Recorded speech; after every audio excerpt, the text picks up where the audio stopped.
अस्सलाम वालेकुम वरहमतुल्लाहि वबरकातुहू। आ जाएं जी, ब्रेक से पहले हम कहाँ थे जी? इस्लाम हमें क्या गाइड करता है? 7 साल तक हमें दिखाना है, सिखाना नहीं है, लेकिन वो सीख रहे हैं। सबसे अहम चीज़ नमाज कब सिखाओ अपने बच्चे को? जब वो 7 साल का हो जाए, ठीक है? लेकिन उससे पहले आप देखते हैं वो नमाज पढ़ रहा है, वो कब पढ़ेगा? जब वो घर में नमाज पढ़ते हुए देखेगा, चाहे वो किबला उल्टी तरफ हो, छोटी सी वो जानमाज आ जाते हैं, वो भी कर रहा है और गिर रहा है, तो वो बच्चा, मुसलमान का बच्चा इसलिए नमाज पढ़ रहा है। आप इंडिया चले जाएंगे, हिंदू का बच्चा नमाज नहीं पढ़ेगा, वो अपने हिसाब से जो माँ बाप को देख रहा है तो वो करेगा, ठीक है? तो ये अब वो जो ये बात कर रहे हैं, एक एक्सपेरिमेंट हुआ, जब कुत्ते को हड्डी दिखाई जाती है तो जबान निकालता है, राल टपकाता है, और उसी वक्त साथ में एक घंटी सी बजाई गई, ठीक है?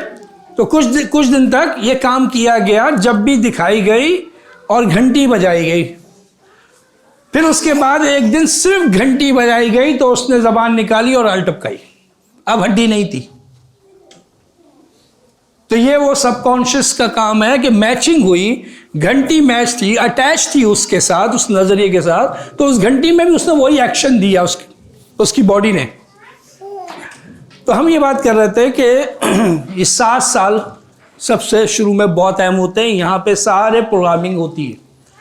इसको हम नेगलेक्ट करते हैं, इसको हम इग्नोर करते हैं, हम ज़्यादा उसको अहमियत नहीं देते, जबकि बहुत अहम है ये जी। अब इससे क्या पता चलता है कि जब बच्चा पैदा होता है तो वो बिल्कुल ही क्लीन होता है, और वो किस पे होता है? नेचर पे होता है, फितरत पे होता है। इसकी दलील क्या है? अल्लाह के नबी सल्लल्लाहु अलैहि वसल्लम ने फरमाया, हर इंसान दीन फितरत पर पैदा होता है, उसके वालिदैन उसको यहूदी, मजूसी, ईसाई बनाते हैं, और सबसे अहम चीज़ उसके अकीदे होते हैं। तो जब वही माँ बाप बना देते हैं तो बाकी चीज़ें जो हैं उसके नीचे आती हैं, वो माँ बाप नहीं बनाते। और वो माँ बाप कैसे बना रहे हैं? और अब यहां से मैं दोबारा वो सवाल करता हूं कि अहद अलस्त हुज्जत क्यों है? याद नहीं है, अंदर है, हुज्जत क्यों है?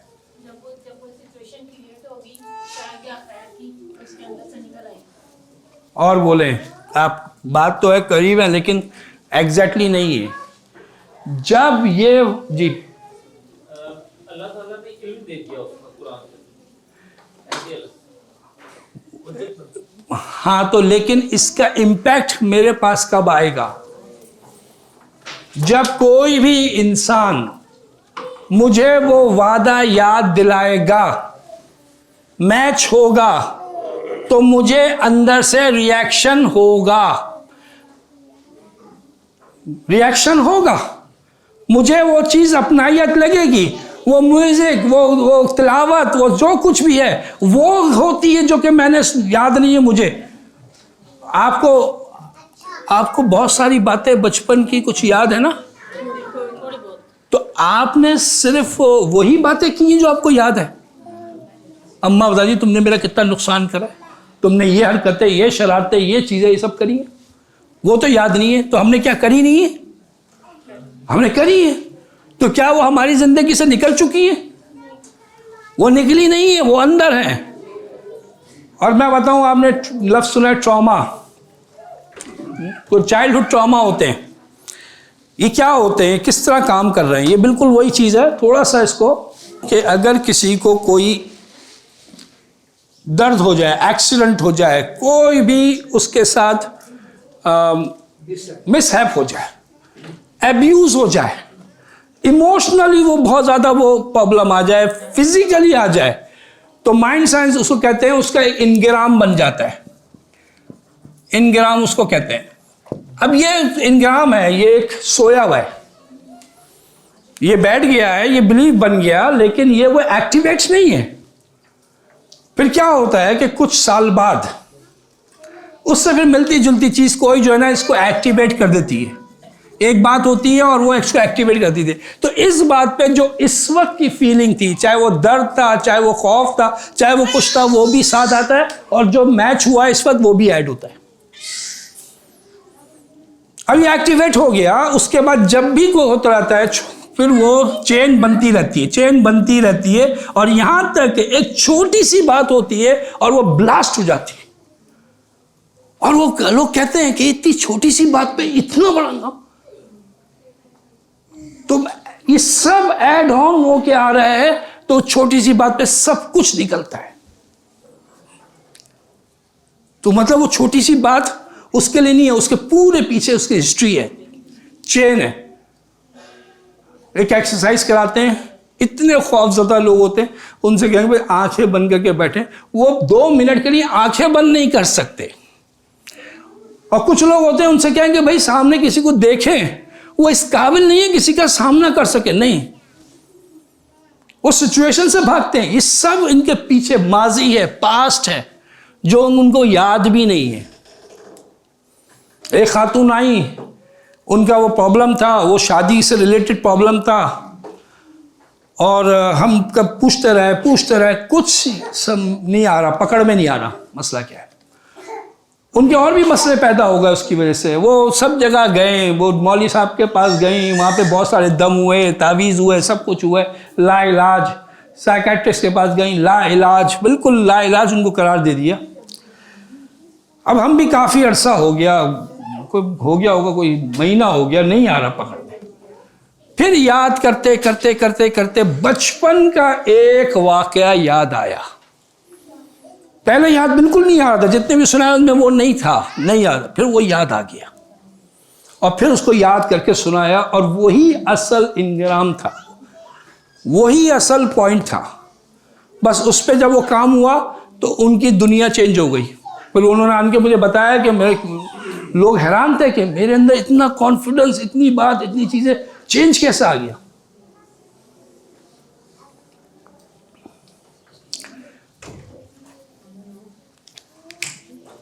अब वो लोग हमें याद दिलाते हैं, नबी याद दिलाते हैं, वादा सबको नहीं याद आ रहा, याद आ भी रहे तो एक्सेप्ट नहीं कर रहे। तो याद क्यों नहीं आ रहा और एक्सेप्ट क्यों नहीं कर रहे?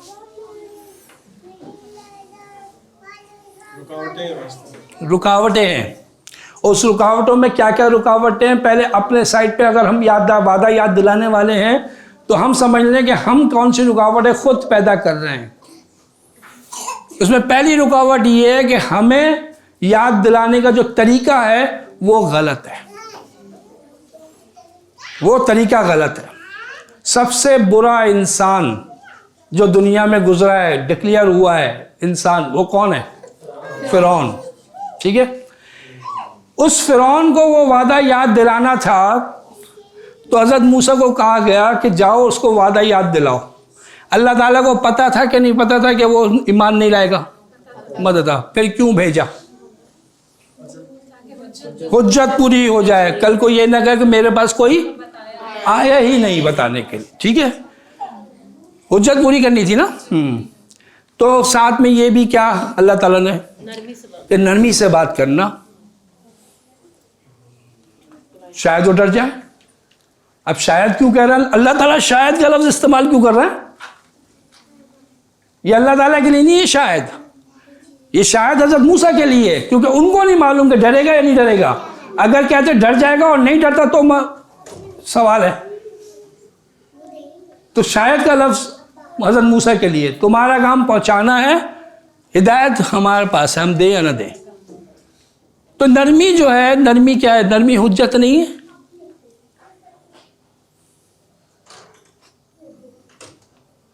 और इस हमारे घर में तो अल्हम्दुलिल्लाह कोई फ़िरौन वाला मामला तो नहीं है ना। हमारे बच्चे, हमारे बीवियां, हमारे बाकी जो लोग हैं, वो क्या कहते हैं कि बात तो सही करते हैं, लेकिन जिस तरीके से करते हैं ना, दिल नहीं चाहता करने को। वो जब अब वर्कशॉप हो रही होती है तो हम कहते हैं भाई शेयर करें, तो वो जाके घर में अपने शौहर से शेयर करती हैं ख़वातीन। तो वो आन के फिर बताती है कि हमारे शौहर ने कहा यही बात मैं इतने अरसे से कह रहा था, तुम्हारी समझ में नहीं आ रही थी, आज किसी गैर आदमी ने कह दी तुम्हें समझ में आ गई। और जबकि सबसे इंपॉर्टेंट पर्सन कौन है उनके लिए? उनका शौहर है। तो उसकी बात समझ में नहीं आ रही, मेरी बात क्यों समझ में आ रही है? तरीकाकार अच्छा नहीं है, उसका जो एटीट्यूड है वो बात करने का वो अच्छा नहीं है। एक माँ अपनी बेटी को लेके आई, हाफिजा, पर्दे में आई है, और वो मुझसे कह रही है माँ की कह रही है कि मैं कुरान नहीं पढ़ूंगी। हाफिजा है, वो कह रही हाँ मैं जिंदगी भर कुरान नहीं पढ़ूंगी। मैंने क्यों खरीद? वो कहने लगी कि ये इस तरीके से बोलती है, पीछे पड़ जाती हैं, जिद में आ गई नहीं पढ़ना। तो एक वजह हमारा पैगाम पहुंचाने का तरीका है। एक हडल्स उसका अपना तकब्बुर है, एक हडल्स प्रेशर है माशरे का, सोसाइटी का। अभी पिछले 10 दिन पहले हमारे यहाँ वो एक माली काम करता है, वो हिंदू है, इसमें था कह रहा हूँ, बड़े अरसे में पीछे लगा हुआ था, कलमा पढ़ ले। वो तैयार था मैं कलमा पढ़ना चाहता हूँ, लेकिन वो उसने जब ऐलान करा, उसकी बीवी उसकी माँ, वो भाई बड़ा मसला हो गया उसको, कहने में मसला। अभी पिछले हफ्ते में मैंने कहा भाई पढ़ लो, चुपके से पढ़ लो, नहीं बताओ तुम उनको, तुम पढ़ लो। उसने कहा किसी को बताएंगे तो नहीं? हाँ, मैंने कहा तुम दिल से पढ़ोगे? हाँ मैं दिल से पढ़ूंगा। तो उसने दिल से वो पढ़ लिया, लेकिन वो बताना नहीं चाहता, वो क्या सबको दिखाना चाहता। ये प्रेशर है। ये प्रेशर भी जो है वो अंदर से फीलिंग आए, लेकिन तकब्बुर होता तो फीलिंग भी नहीं आ रही है। ठीक है ना? तो ये वजह, ये जो अब आपको समझ में आई, ये हुज्जत क्यों बनती है कि अंदर से ये अट्रैक्ट कर रहा है, लेकिन हम अपने मफादात की वजह से, अपने ईगो की वजह से, अपने किसी वजह से उसको कबूल नहीं कर रहे।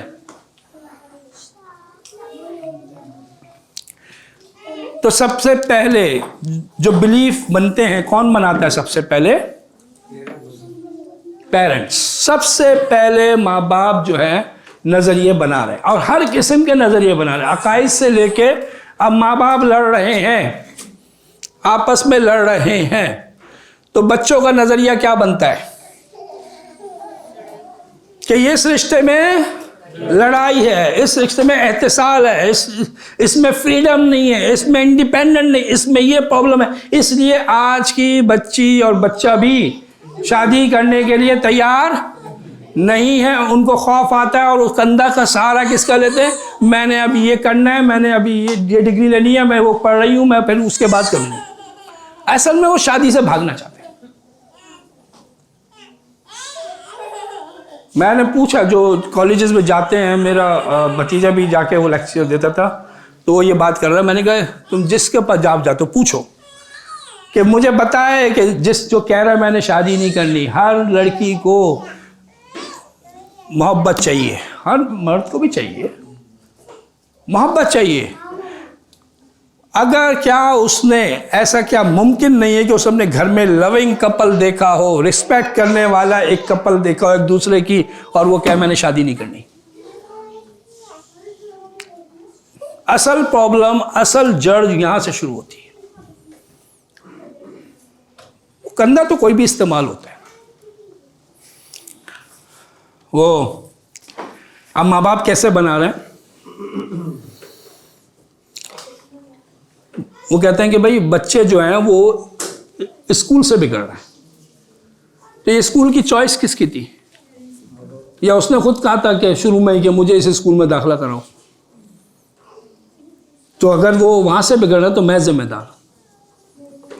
दोस्तों से बिगड़ रहे हैं जी, तो दोस्त कहाँ से बनते हैं? दोस्त जो जगह से बनते हैं, या तो स्कूल से बनते हैं, या आपके घर के एरिया से, रिश्तेदार वहीं जो भी है। तो ये चॉइस किसकी है? नहीं, टीवी बिगाड़ा है, मीडिया। ये मीडिया कौन लाया घर में? वो मेरी बेगम कहती है, हाथ में मोबाइल पकड़, वो हर वक्त मोबाइल में लगा हुआ, कुछ कहते नहीं है। तो मैं भी कहता हूँ हाँ अच्छा मैं कहता हूँ मैं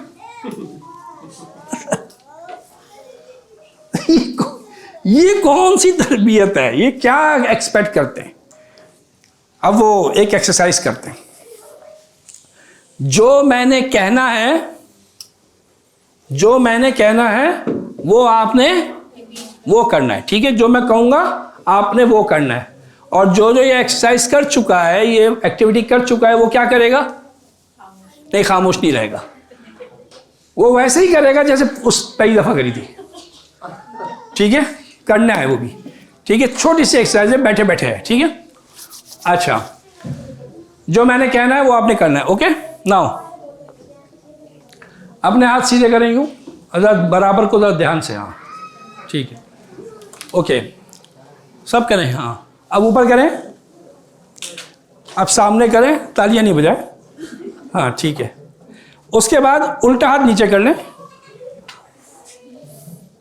उसके बाद अपने हाथ को इस तरीके से बनाएं, बना लिया, ओके। अब इसको आहिस्ता आहिस्ता अपने चेहरे के करीब लाएं, और करीब लाएं, और करीब लाएं, और करीब लाएं, और अपनी अपनी ठोड़ी पे लगाएं। हाँ हाँ, ये ठोड़ी है, ये ठोड़ी है, ठोड़ी कहाँ है? यहाँ है। यहाँ क्यों लगाया? अच्छा, आपने लगा लिया, आपने लगाया ही नहीं है, उनने कहा मैं लगाना ही नहीं है। बताइए यहाँ क्यों लगाया? जिन्होंने ठोड़ी पे लगाया, यहाँ पे लगाया, क्यों लगाया? मुझे देखा, मैंने कहा क्या था? जो मैं कहूँ वो करना है, लेकिन आपने क्या किया? जो आपने देखा आपने वो किया।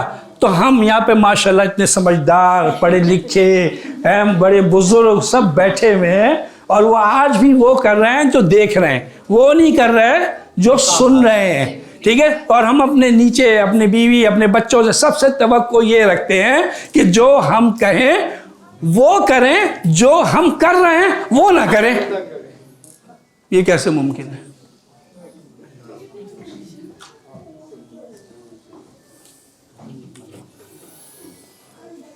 इससे पता क्या चलता है कि हमारे एक्शन ज्यादा असर करते हैं हमारी सेइंग से ज्यादा। Your life is your message to the world. Make sure it's inspiring.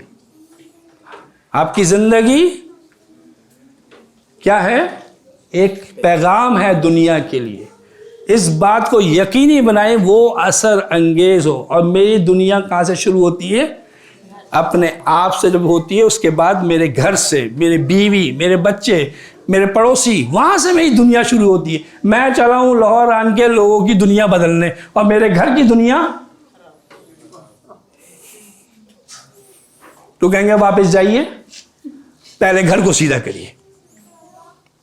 वो हर इंसान के बाप चाहता है, माँ बाप चाहते हैं कि बच्चे को अच्छे स्कूल में दाखिल कराएं। और अच्छा स्कूल कौन सा होता है? और अच्छा स्कूल कौन सा होता है? और फीस ज्यादा हो, जो महंगा है फीस ज्यादा हो, अच्छा है। एक है लोगों का मेयार कुछ है। तो हम भी उस वक्त ऐसे ही थे वाल, हमने भी एक अच्छे से अपनी हैसियत के मुताबिक अच्छे से स्कूल में बच्चे को दाखिल करा दिए। और फिर उसके बाद जो है वो हम यहाँ पे वर्कशॉप कर रहे हैं, और जाहिर बात है बच्चे को भी कुछ बोल रहे होंगे कि भाई देखो भाई, नमाज पढ़ो ये अच्छी बात नहीं है, गाना सुनना अच्छी बात नहीं है, म्यूज़िक सुनना अच्छी बात नहीं है, ये सारे बात कर रहे हैं। और हर बच्चे का हीरो कौन होता है? उसका बाप। बाद में वो विलन बन जाता है। वो विलन कैसे बनता है उसकी स्टोरी अलग है, लेकिन पे हीरो होता है। आप देखते हैं लड़का अपने बाप की ही नकल करता है, जूते पहनना, ठीक है ना। लड़कियां अपने माँ को नकल कर रही होती। तो वो सुन रहा है और वो समझ रहा है। तो एक दिन मेरा जो बच्चा, अभी मैं उसकी खैर से माशाल्लाह शादी करके यहाँ पे आ रहा हूँ, उस वक्त बहुत छोटा था। तो एक दिन आया स्कूल से और कहने लगा कि अब्बू आप तो कहते हैं ये गाना सुनना और डांस करना ये तो बुरी बात है। मैंने कहा हाँ ये बुरी बात है, क्यों, क्या हुआ? कहने लगे मेरी क्लास के अंदर जो है ना, वो मिस ने जो है, मेरी टीचर ने एक मुझे बुलाया और मेरी एक क्लास फेलो एक बच्ची है, उसको बुलाया और फिर म्यूजिक लगाई और हमें डांस करवा रही थी। आप तो कह रहे हैं कि बुरी बात है। तो अब बच्चा जो है वो लड़की के साथ, हालांकि वो 7-8 साल का बच्चा भी हो, आप देखते हैं छोटे बच्चे, अगर कोई लड़का मांग ले, छोटे छोटे बच्चे होते हैं, उसको नहीं देंगे, अगर उसकी कोई कज़न लड़की मांग ले ना उसको दे देंगे। हालांकि उनकी कोई नीयत खराब तो नहीं, उनको कुछ नहीं, लेकिन ये अट्रैक्शन है, ये ऑपोजिट की अट्रैक्शन है, जो कि पाकीज़ा अट्रैक्शन भी है। जैसे माए जो है पहले किसके, बेटों को, और बाप जो है बेटियों के साथ है। तो ये उसको जाहिर बात है लड़की के साथ डांस कर रहा है और टीचर कह रही है, तो उसको ये मेरी बातें, मेरी सेइंग जो है वो ज़्यादा असर करेगी या वो काम करेगा सर। हाँ, और उसके बाद जो है हम यहाँ पे वर्कशॉप करा रहे हैं और वो वहाँ डांस करते हुए बड़ा हो गया, ठीक है। फिर उसके बाद कोई हरकत करते हुए कहीं देखा गया, पकड़ा गया, और फिर उसके बाद कहेंगे हैं नहीं, फिर वो कहेंगे लो भाई, वो कहेंगे अपने घर को देख नहीं रहे, हमें आन के बोल रहे हैं, पहले अपने घर को देखें, अपने बच्चे को संभालें। और फिर हम जवाब देंगे भाई क्या करें, हमने तो अच्छी तरह समझाया, सिखाया, सब कुछ करा कि ये अच्छी चीज़ नहीं है। ये तो फिर हिदायत तो अल्लाह के हाथ में। तो ये इसमें क्या तकदीर का मामला है? मैं बड़ी जिम्मा हूँ, मेरी जिम्मेदारी नहीं है कि मैं देखूं कि कहाँ जा रहा है, किस माहौल में क्या कर रहा है। बच्चे ही तो हैं, इस उम्र में तो सभी करते हैं, क्या हुआ। तो ये उम्र कहते हैं प्रोग्रामिंग की है, इसको आपके जिम्मेदारी दी गई है, 2 स्टेजेस दिए गए हैं। अब फिर मैं बता रहा हूं, यहां पे मैं बच्चों की कोई पेरेंटिंग की वर्कशॉप नहीं कर रहा हूं, ये हम अपनी ही बात समझ रहे हैं। लेकिन ये चेन बनी हुई है, इस चेन को तोड़ेगा कौन? हम नहीं तोड़ेंगे। कौन तोड़ेगा? हम नहीं, मैं तोड़ूंगा। नहीं, ये कवाम क्या मतलब, फौरन कवाम पे डाल दिया, खुद ही तोड़ो। अपनी चेन तो आप तोड़े, ठीक है, कवाम हेल्प कर देगा। आप जब तैयार हो जाएंगे कि हाँ मैं तोड़ने को तैयार हूं, तो वो आपकी हेल्प कर देगा इंशाल्लाह ताला। लेकिन पहले उसको अपनी भी तोड़नी पड़ेगी, फिर वो हेल्प के। जब जहाज में जाते हैं क्या कहती है ओरसिस, हवा का दबाव कम हो जाएगा तो क्या गिरेगा? Oxygen mask. और आपके साथ आपके बच्चा जिसके लिए आप जान दे सकते हो, वो कहती नहीं मैक्सिमम अपने खुद लगाना, बच्ची को नहीं लगाना। क्यों भाई, हम तो उसके लिए अपनी जान कुर्बान कर सकते हैं, हम खुद क्यों लगाएं, उसको क्यों नहीं लगाएं? पहले क्या जान होगी तो कुर्बान करेंगे ना। मतलब बात यह है कि हम इस काबिल होंगे मदद करने के तो मदद कर सकते हैं। तो पहले खुद तो निकले इस चेन से, जब दूसरे को चेन खत्म करने के लिए फिर काबिल होंगे ना। तो ये चेन है, इस चेन को तोड़ना है, ये मैंने तोड़ना है, वरना ये नस्ल दर नस्ल चल रहा है। फंसे हुए सब फंसे हुए, कोई ऐसा नहीं फंसा हुआ, कोई कम कोई ज्यादा फंसा हुआ है। जैसे वो कहते हैं ना कि हमारी प्रोग्रामिंग मोस्ट ऑफ अस जो है अच्छी नहीं हुई भी, तो ये चेन वाली बात है। तो क्या हुआ, एक वर्कशॉप में वो एक साहब आया एक ट्रेनर के पास और कहने लगे कि भाई वो मेरे बच्चे जो हैं वो मेरी सुनते ही नहीं, कुछ भी कहो उन पे कोई असर नहीं होता। मतलब वो कहने लगे ट्रेनर के, अच्छा इसका मतलब है आप जो भी कुछ कहते हैं उन पे कोई असर नहीं हो रहा? कहने हाँ। नहीं, इसका मतलब है आप बेअसर हो गए, मतलब आपके अंदर असर ही खत्म हो गया।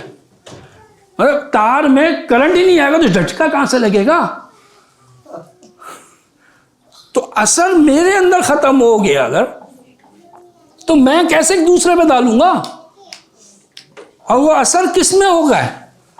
वो मेरी बातों से असर नहीं होता, वो मेरे एक्शन से असर होता। अभी ब्रेक में यहाँ पे को बताया था एक साहब कि मुझे नहीं आइडिया था कि मेरे को ये इस एक्शन से एक असर डलता है, और एक बहुत बड़ा असर हुआ और बहुत बड़ा फायदा हुआ, और उसमें दीन का फायदा हुआ सिर्फ एक्शन से। वो एक साहब कहने लगे तबलीग पे जा रहा हूँ, किसी अपने बड़े के पास गए कि मुझे नसीहत करें कि तबलीग पे जा रहा हूँ, मैं तबलीग कैसे करूँ। उन्होंने नसीहत की कि देखो भाई कोशिश करो तुम्हें बोलना कम से कम पड़े। तो किस तरह तबलीग होगी? एक्शन से, कि भाई मेरा किरदार, मेरे मामलात, मेरा अखलाकियात जब ये अच्छे होंगे तो मेरी इबादत जो है ना असर डालेगी। वरना अगर ये मामलात और अखलाकियात सही नहीं होंगे तो फिर मेरी इबादत, ये दाढ़ी, ये टोपी, ये हम जानते हैं दाढ़ी के पीछे क्या है, हमें पता है ये दाढ़ी वाले, ये पता है दीनदार, ये पता है बुरखे वाली हैं,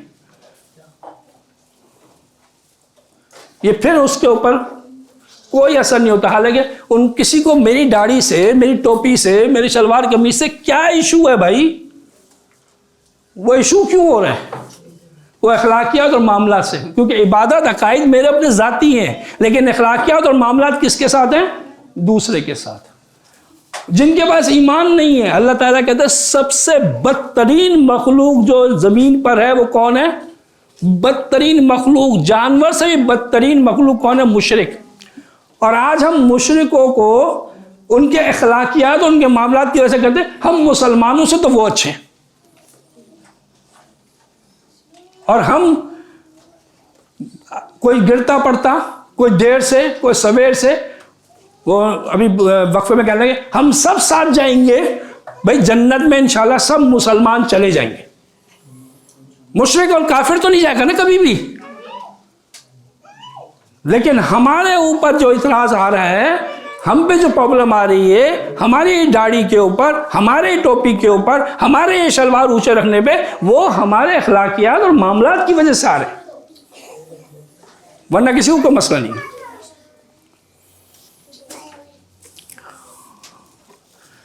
अब आप ये देखिए एक वीडियो जी दिखाएं। Go to your room right now! What are you teaching your child? No! Mine, stupid! Children see, children learn. Bud, color on paper, not the wall. Let's clean this up. I'll get you some, okay? Your actions become their actions. Here, draw on your own paper.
ये सिर्फ मकसद ये है कि जिस चीज़ को हम बहुत मामूली इग्नोर कहते हैं कोई मसला नहीं है, बल्कि खुश होते हैं बच्चे, देखो हमारे बच्चे जो है ना कितने नकल कर रहे हैं, ये इनकी डेवलपमेंट है, ये इनकी प्रोग्रामिंग है, ये आगे चल के ये ख़त्म नहीं होगा।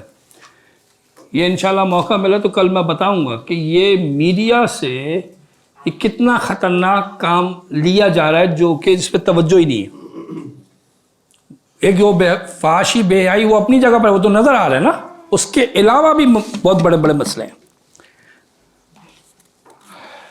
अब आइए कि जो बच्चे का बाप हीरो से विलन बनता है, कैसे बनता है? एक मिसाल दूंगा, बहुत सारी मिसाल है। बच्चों को सिखाया भाई कि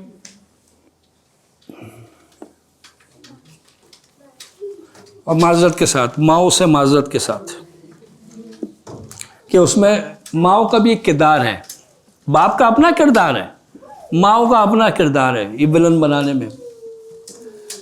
आमतौर से हम अपने बच्चों से जो कहते हैं वादा घूमने फिरने ले जाने का, क्या करते हैं? पूरा करते हैं? नहीं करते। और एक दिन भाई तय करा कि चलो घूमने जाएंगे, बाहर जाएंगे, ठीक है। और माँ भी कहती है मुझे कोई शौक वौक नहीं है, मैं तो बच्चों की वजह से कहती हूँ, मुझे नहीं जाना, मैं तो बच्चों की वजह से कहती हूँ चलो। फिर उसके बाद वो सब तैयार होके बैठ गए कि अब्बू अभी आएंगे और लेके जाएंगे, ठीक है। तो अब अब्बू नहीं आए, लेट हो गए, तो बच्चे कह रहे हैं अब्बू क्यों नहीं आए? माँ से कह रहे हैं आप फ़ोन करें। तो माँ ने फ़ोन किया कि आप आए नहीं, तो उन्होंने कहा भाई वो मुझे काम हो गया, मैं नहीं आ रहा, और जो भी है आज नहीं जाएंगे। अच्छा, वो करके अब उनका मूड ऑफ हो गया माँ का। तो अब बच्चे पूछे क्या कह रहे हैं अब्बू, क्या कह रहे हैं? तो उन्होंने कहा नहीं वो तुम्हारे बाप नहीं आ रहे। क्यों? उन्होंने तो वादा किया था, उन्होंने तो आना था। मत तुम्हारे बाप को हमारी कोई फिक्र हो तो आए ना, उनको तो अपने काम, अपने दोस्त, अपनी माँ, अपनी बहन, अपने ये ज़्यादा अजीज है, हमसे थोड़ी मोहब्बत है। तो बच्चे के दिमाग में क्या पैदा हुआ कि बाप को मुझसे मोहब्बत नहीं, ठीक है। फिर एक दिन क्या हुआ कि ये आगे चल रही है बात, एक दफ़ा से नहीं होता ये खाली। अब क्या हुआ कि एक दिन बाप आया, मूड अच्छा था, और बेगम के पास आया। बेगम जो है बच्चों को सुला रही थी। अब वो बच्चे जो है, बच्चों को बताया गया है कि बच्चों को जल्दी सोना चाहिए, और बच्चों को फिल्में नहीं देखनी चाहिए, फिल्में बुरी बात है, बच्चों को नहीं देखनी चाहिए। तो बच्चों को सुला रहे। अब वो बाप जो है वो आया उस समय, और वो पूछा कि क्या कर रही हो, और देख रही थी कि वो जो है माँ सुला रही है। तो अब जवाब क्या मिलता है, काफ़ी साल हो जाए शादी को, देख नहीं रहे, बच्चों को सुला रही हूँ। तो खैर मूड अच्छा था होने का, बड़ी ज़बरदस्त फिल्म आई है, मूवी आई है, आ जाओ। होने का अच्छा, वो धार बच्चों को सुलाया, छोटे वाले को, जो छोटा है सबसे गोद का, उसको लिया और निकल गई, और अपना हो गया। खैर दूसरे दिन वो बच्चे स्कूल गए, और उसमें स्कूल में दोस्त ने पूछा कि तुमने वो फलानी मूवी देखी है? कहने लगा नहीं। बहुत ज़बरदस्त, तुमने देखी है? हाँ। तुम्हारे अब्बू मना नहीं करते? नहीं, उन्होंने तो हमारे साथ मिलके देखी है। अच्छा, अब बात ये है कि मूवी जो है मेरा बाप देख रहा है, मेरी माँ देख रही है, वो छोटा मेरा भाई है ना वो भी देख रहा है साथ में, मेरा दोस्त देख रहा है, उसके माँ, सब देख रहे हैं, सिर्फ मुझे रोका जा रहा है। क्यों? अभी सवाल आ रहा है, तो जवाब क्या आता है उसका? क्योंकि मुझसे मोहब्बत ही नहीं है। और जब मुझसे मोहब्बत नहीं है तो ये तो विलन हो गया। फिर एक दिन जाने का कहीं हुआ, प्रोग्राम हुआ, तो कोई आ गया, फोन आ गया किसी का।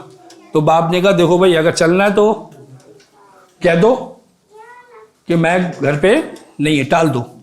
तो बच्चे से झूठ बुलवा दिया, और उसने बोल दिया, फिर चले गए।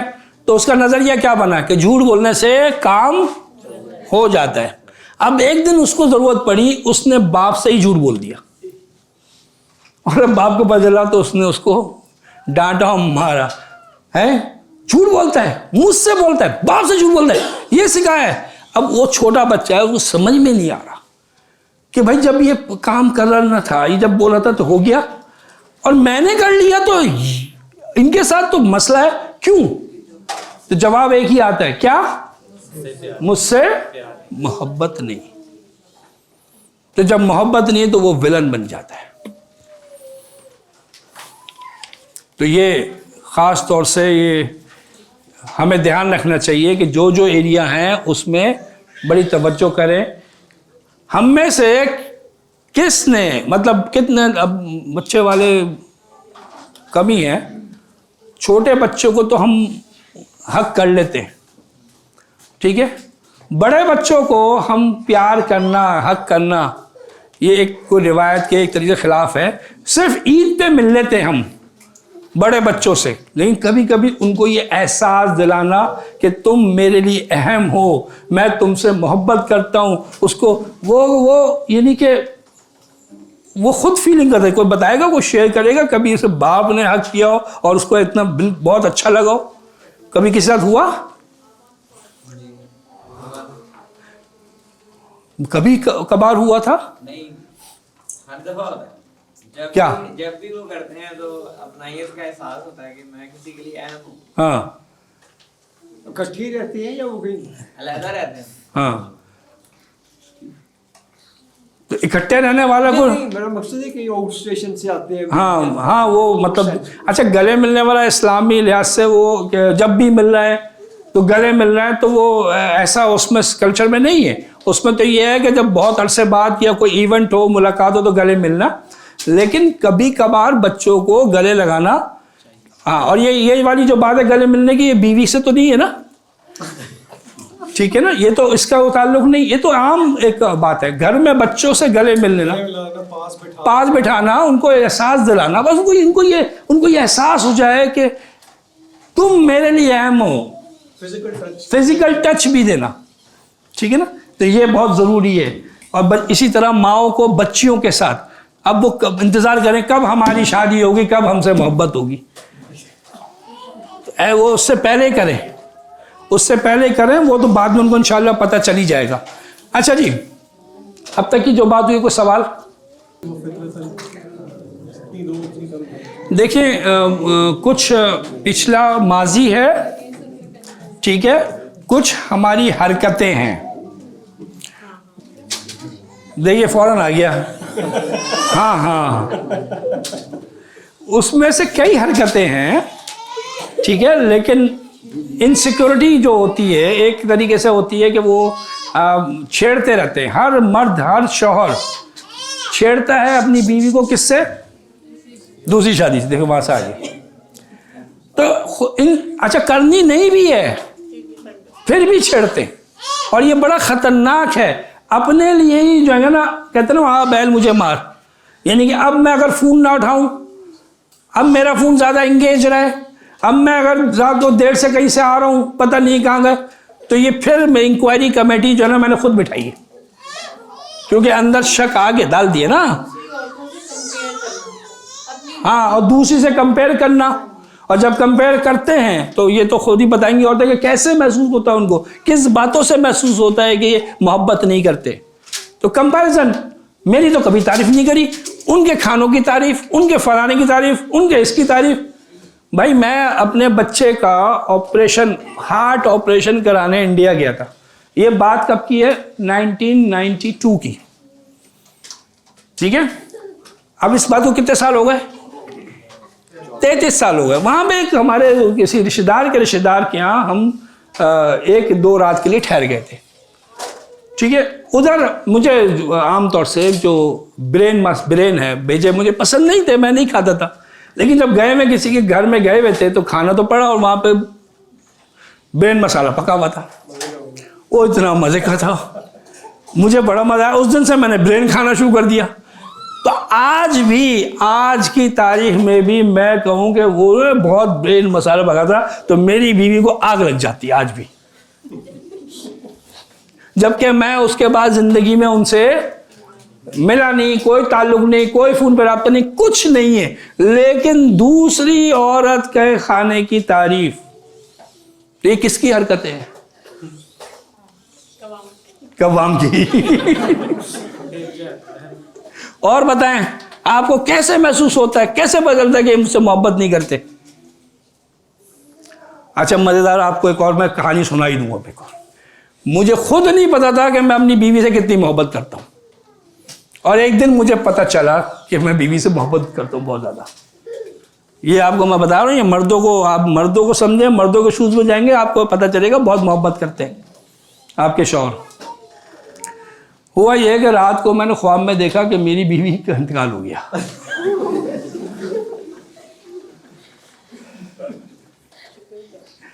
और जब मेरी आंख खुली तो फजल ख्वाब था, तो मैंने बड़ा शुक्र अदा किया। तो उस दिन मुझे एहसास हुआ, रियलाइज हुआ कि मैं कितने, यानी कि मेरे लिए उसको इम्पोर्टेंट है, वैल्यूएबल है। और जब वर्कशॉप कराता हूँ ना, जब पूरी वर्कशॉप डिटेल से कराता हूँ, तो जितने भी लोग वर्कशॉप में आए होते हैं ना, सबको पता होता है, सब ये जान जाते हैं कि भाई सर की वर्कशॉप बगैर बीवी के तो हो ही नहीं सकती, कि बेगम का जिक्र ना हो वर्कशॉप हो जाए, ये पॉसिबल ही नहीं है। बड़ी मोहब्बत करते, लेकिन सिर्फ एक ही औरत है जो कहती है मुझसे मोहब्बत नहीं करते, वो मेरी बीवी है। इन्हीं सबको पता है जी। मैं पहले कभी जिंदगी में किसी की तारीफ नहीं करता था, और ये मैं शादी मैटर में मैं बात कर चुका हूँ। मैं कभी किसी की तारीफ नहीं करता था। मैं तारीफ कर दूँ बड़ी बात है, ये मेरी कमजोरी थी, जो भी था कमी थी। फिर जब मैंने पढ़ा सीखा तो मैंने बीवी की तारीफ करनी शुरू करी। बड़ा मुश्किल था पहली दफा तारीफ करना, और वो भी झूठी। क्योंकि झूठी तारीफ भी कर सकते हैं, लेकिन सच्ची भी थी और झूठी, बड़ा मुश्किल था।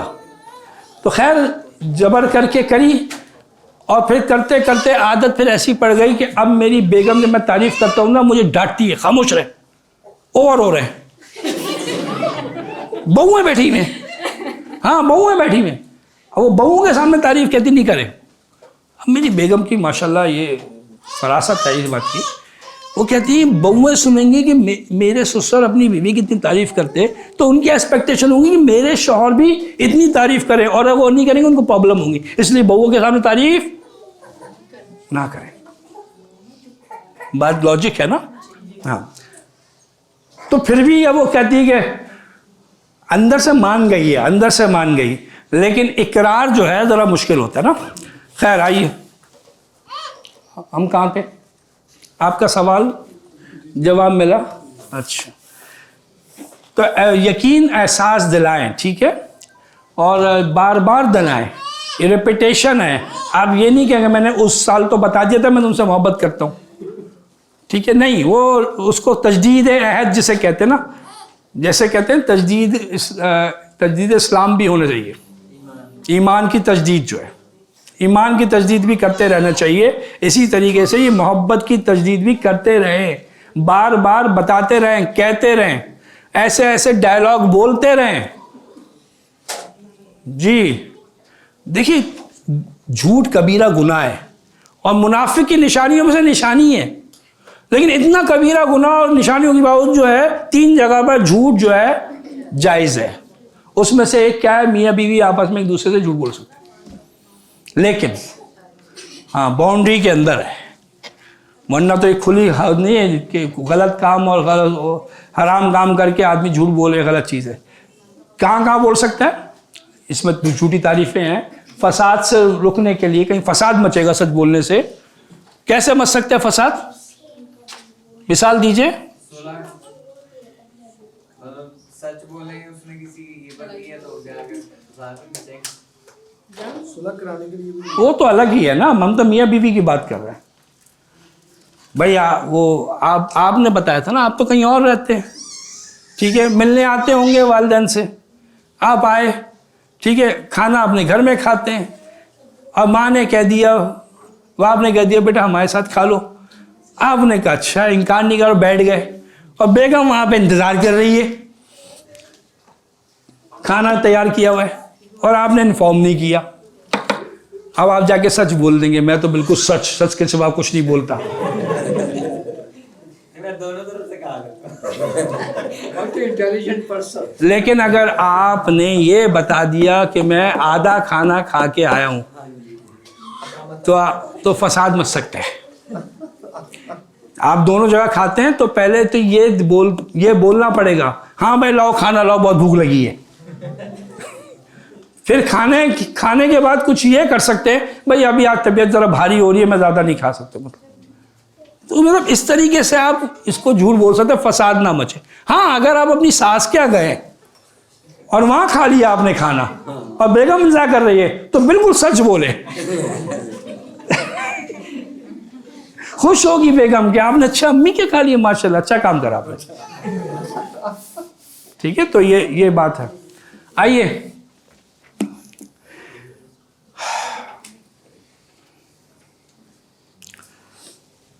हमारा जो माइंड है वो जब भी हमें किसी काम से रोका जाता है तो हम वो ही करना चाहते हैं। ठीक है, ये इसी तरीके से होता है। तो इस पे एक रिसर्च हुई। एक कमरे में बहुत सारे खिलौने रखे हुए हर किस्म के, और एक पैकेट को गिफ्ट पेपर के साथ बांध के बंद करके रख दिया गया। उसके बाद दो बच्चे, एक बच्चा और एक बच्ची को बुलाया गया और कहा कि ये खिलौने हैं, जिससे दिल चाहे तुमने खेलना है खेलो, जितना खेलना है, लेकिन इस पैकेट को हाथ मत लगाना। ठीक है। उसके बाद कैमरा में लगा के दूसरे कमरे में बैठे तो बच्चे जो है खेल रहे हैं, खेलते खेलते कभी कभी देखते हैं, फिर आखिरकार उन्होंने उस पैकेट को खोल दिया।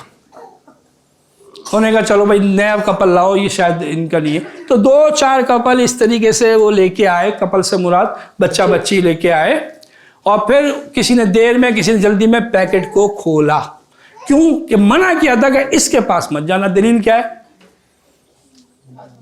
हजरत आदम अलैहिस्सलाम पूरी जन्नत दे दी, जो दिल चाहे जहां दिल चाहे खाओ पियो ऐश करो, उस दरख्त के पास मत जाना।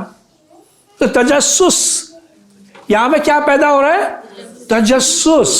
उसी तजस्सुस को शैतान ने हवा दी, उभारा कि भाई इसमें फायदा है, इसमें नुकसान नहीं है, उनको करो। तजस्सुस के ऊपर जो है ना डाला, सब कॉन्शियस में डाला। तो फिर क्या करें, कैसे रोके? हम लोग आमतौर से अपने किसी से भी, अच्छा ये कोई बच्चा हो बड़ा हो, ये सबके लिए बराबर है, ओबे कराते हैं। ठीक है, ओबे से बेहतर एक और चीज है, वो है एग्री कराएं। एग्री, अच्छा ये वो उसी से गा सकते हैं जो समझ सकता हो ये बात को। हाँ जरा, तो मैं आपको एक कहानी सुनाऊं एग्री वाली। हमारे एक साहबजादे, उनको आदत पड़ गई थी, आपके यहाँ लाहौर में क्या कहते हैं, खमीरी कहते हैं या नान कहते हैं? खमीरी रोटी। खमीरी रोटी की आदत पड़ गई कि अब खमीरी रोटी ही खानी है, चपाती बिल्कुल भी नहीं खानी। ठीक है, और खमीरी रोटी में क्या होता है? खमीर भी होता है, सोडा भी डलता है फूलने के लिए। और औरतें जानती हैं अगर हम सोडा वाली चीज़ खाएं तो हमें क्या लगती है? प्यास। तो वो खाता था और उसको प्यास लगती थी, वो खाने के साथ जो है, खाने के बाद पानी भी पीता था। और आपको पता है खाने के बाद पानी पीना कैसा है? मैं एक क्लिप देख रहा था, उन्होंने इसको इतना इन्हेंस किया इस बात को, कहने लगे कि भाई अगर खाने के बाद पानी पीना हो ना, उससे बेहतर है जहर खा ले लेकिन पानी ना पिए। यानी कि उन्होंने कहा इतनी खतरनाक चीज़ है। उस पर डिटेल है भाई, क्यों क्या हम उस पर जी जा रहे हैं। तो अब पानी पीता था और मैदा है वो उसके अंदर, तो उसको फिर कुछ अरसे बाद क्या हुआ, डाइजेशन की प्रॉब्लम हो गई। अब वो जब भी खाना खाए तो उसको क्या हुआ, मोशन लग जाए और जो चीज़ें प्रॉब्लम आ जाए। अच्छा, ये आदत डाली किसने दी? ये हमने डाली है, पहले फैमिली हमने ही खिलाई है उसको मज़ा आया, उसको खिलाते गए। अब उसके बाद जो है उसको कहो चपाती खाओ, ये तुम्हें प्रॉब्लम हो रही है, तुम चपाती खाओ खमीरी नहीं खाओ। तो वो मान गया? नहीं माना, नहीं माना, और वो जिद करने लगा, माँ से बदतमीजी करने लगा, नहीं खाऊंगा, ये करूंगा, मतलब बड़ा प्रॉब्लम हुआ। फिर हम उसको डॉक्टर के पास लेके गए और डॉक्टर को चेकअप कराया कि इसको ये प्रॉब्लम होती है। स्कूल की छुट्टियां हो जाती थी इसी तरह, पेट में दर्द, मोशन, और हमने बताया कि ये सिर्फ खमीरी रोटी खाता है। तो डॉक्टर ने कहा खमीरी रोटी बंद, सिर्फ चपाती खाओगे। तो मान गया? नहीं माना, नहीं माना वो। अब परेशान हम क्या करें। तो अल्लाह ताला ने एक दिन दिमाग में डाला, तो मैंने उससे कहा कि हम आज ज़रा वो कागज़ पेंसिल, कॉपी पेंसिल लेके आओ। वो ले आया। मैंने कहा अच्छा, तुम्हें ये जो प्रॉब्लम होती है, पेट में दर्द, मोशन होती है, क्या तुम चाहते हो कि ये सॉल्व हो जाए? तो कहने लगा हाँ मैं चाहता हूँ।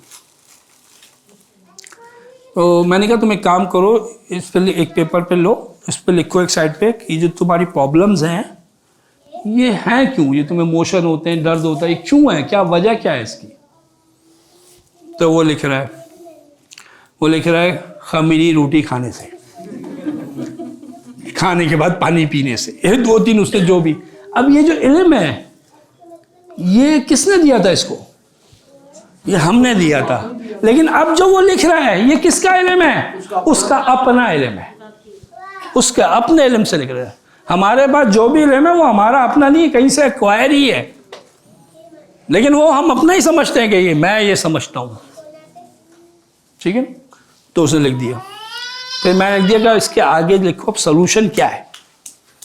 तो सोल्यूशन लिख रहा है चपाती खानी चाहिए, पानी 1 घंटे बाद पीना चाहिए, 2-3 जो भी बातें उसने लिख दी। अब एक साइड पे उसने वो रीज़न लिख दिया, एक साइड पे उसने सोल्यूशन लिख दिया, ठीक है। अब तीसरी बात मैंने कहा अब भाई एक काम करो, अब तुम लिखो नीचे कि तुम क्या करोगे, तुम्हारा क्या डिसीजन है। और जिसने कर चुका है वो मैं उनसे नहीं पूछ रहा हूँ, तुम्हारा क्या डिसीजन है, तुम क्या करोगे, अब वो लिखो। तो उसने क्या लिखा, मैं चपाती खाऊंगा, या उसने लिखा मैं खमीरी खाऊंगा। आपके ख्याल में क्या लिखा होगा, चपाती, खमीरी, चपाती। मैं भी ये मेरे जहन में भी नहीं आया जो उसने लिखा। उसने लिखा मैं खमीरी कभी कभी खाऊंगा।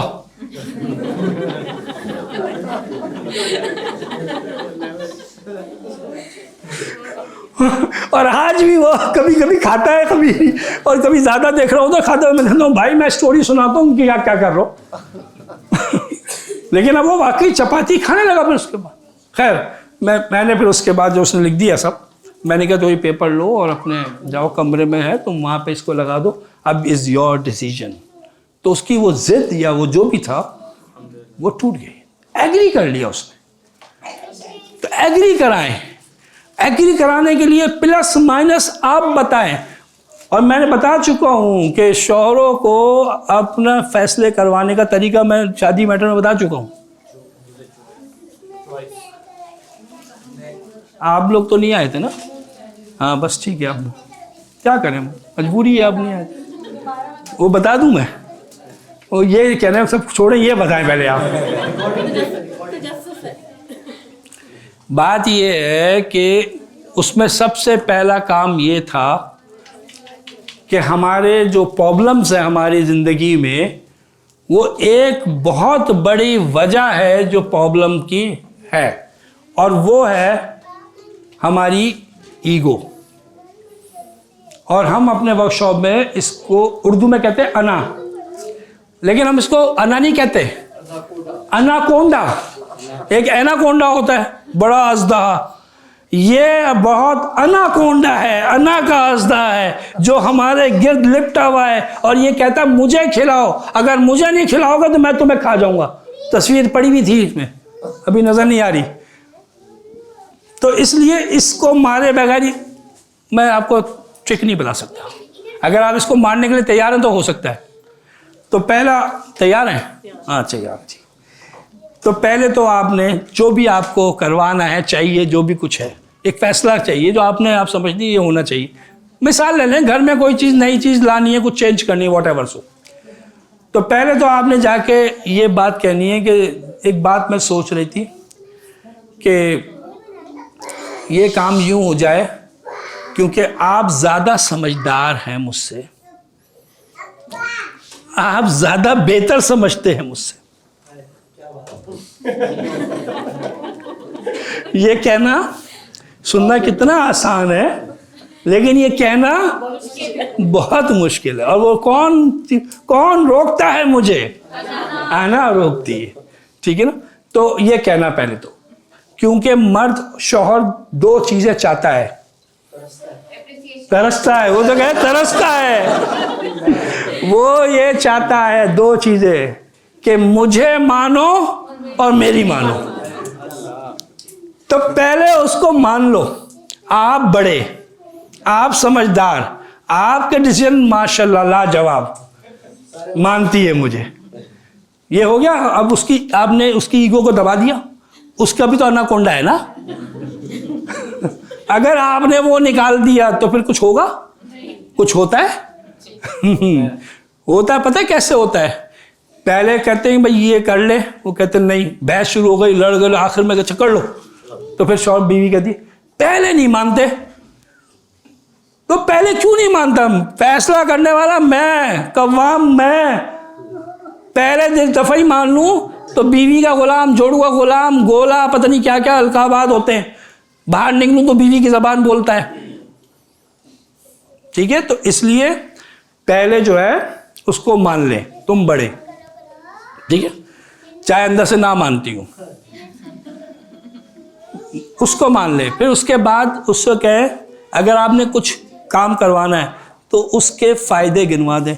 मैं ये सोच रही इससे ये फायदा, ये फायदा, ये फायदा, ये फायदा होगा, लेकिन आप ज्यादा बेहतर समझते हैं, आप बताएं क्या करना चाहिए, फैसला उसके कोर्ट में डाल दें।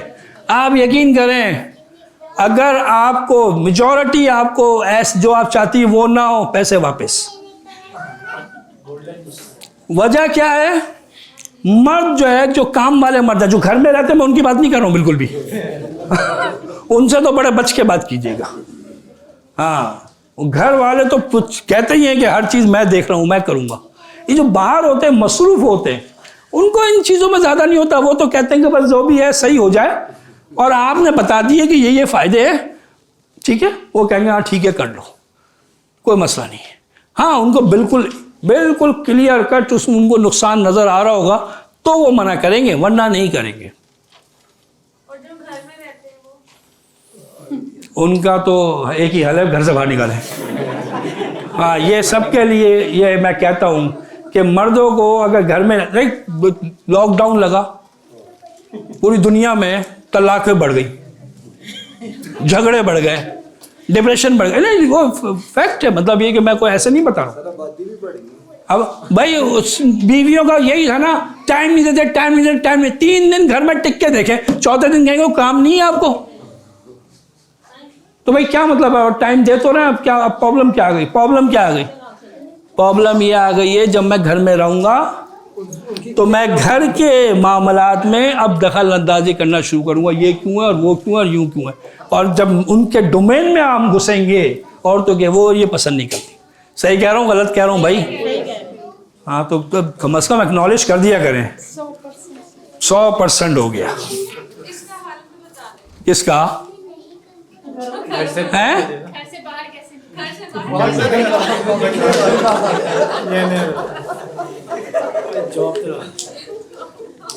ये तो कोई बच्ची का भी नहीं, छोटी थी क्या? नहीं, वो बात ये है कि देखिए, हर औरत के 2 मेंटोर होते हैं। हाँ, हर औरत के 2 मेंटोर होते हैं, एक उसका बाप और एक उसका शौहर। अब मसला ये है कि आजकल बीवियों को मेंटोर बनना पड़ रहा है कि वो हल निकाल रहे हैं भाई क्या करें हम अपने शौहरों का। तो उनको चाहिए कि वो अपने जैसे उनको वर्कशॉप में ले आए, नहीं आते तो वो कहीं और जुड़ जाएं, किसी और से कोई है, कोई घर वाले हैं, कोई बड़े हैं उनके जो समझदार हों, वो इस चीज़ को समझते हों कि भाई ये है। आपकी बात नहीं समझेंगे वो,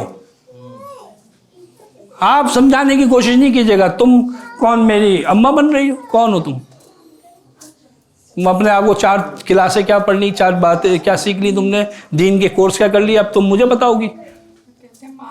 अपनी कब्र में जाना है तुम। हाँ, अम्मा वही ना, अम्मा नहीं बोल। तो बस इसलिए जो है वो, हाँ जी, हाँ तो कल है ना वो, आज नहीं, आज टाइम ख़त्म हो चुका है, तो कल इंशाल्लाह जवाब है। और कि भाई अब ये जो बन गया है, थोड़ा सा बाकी है अभी कि और क्या क्या बनता है, किस तरह बन रहा है। 2-3 चीज़ें और करने के बाद मैं इंशाल्लाह फिर इसका आपको रिवर्स भी बता दूंगा, क्योंकि रिवर्स में से बहुत पूरा सोल्यूशन तो आगे है, लेकिन थोड़ा सा यहाँ पे इस चीज़ों में कुछ आपको मैं यहीं के यहीं सोल्यूशन दूंगा इंशाल्लाह ताला। कल पूछ लेना, जब 2-4 बातें होंगी, क्लियर हो जाएगा, फिर इंशाल्लाह करता हूँ मैं। हाँ जी, कोई सवाल? कोई सवाल? किसकी? स्लाइड्स की प्रेजेंटेशन इंशाल्लाह कल हम करेंगे, तो ग्रुप में डाल देंगे, तो फिर वो वहाँ से आपको मिल जाएगी ग्रुप से। अच्छा जी, दूसरा एक आखिरी बात, एक जुमला होता है जो एटम बम जैसा काम करता है। एटम बम का क्या खासियत है कि उसकी तापकारी दूर तक फैलती है, बहुत अरसे तक रहती है, नस्ल दर नस्ल भी चल जाती है। तो वो एक जुमला जो हम बच्चों के अंदर या किसी के अंदर भी, बीवी के अंदर भी, किसी के अंदर भी डाल देना वो जुमला, तो वो एटम बम जैसा काम करता है। और वो जुमला क्या है वो कल इंशाल्लाह, ठीक है इंशाल्लाह। तो बहुत शुक्रिया, जज़ाकुमुल्लाह खैर। तो खैर से कल 11 बजे मुलाकात होगी। सुब्हानकल्लाहुम्मा व बिहम्दिका अशहदु ला इलाहा इल्ला अंता अस्तगफिरुका व अतूबु इलैक। Donate us to bring change in society and make a meaningful impact. Account number 025-101-049-55861. Mizan Bank for international donation. Patreon.com/YouthMattersPK. Follow us to stay connected and see the difference you're making.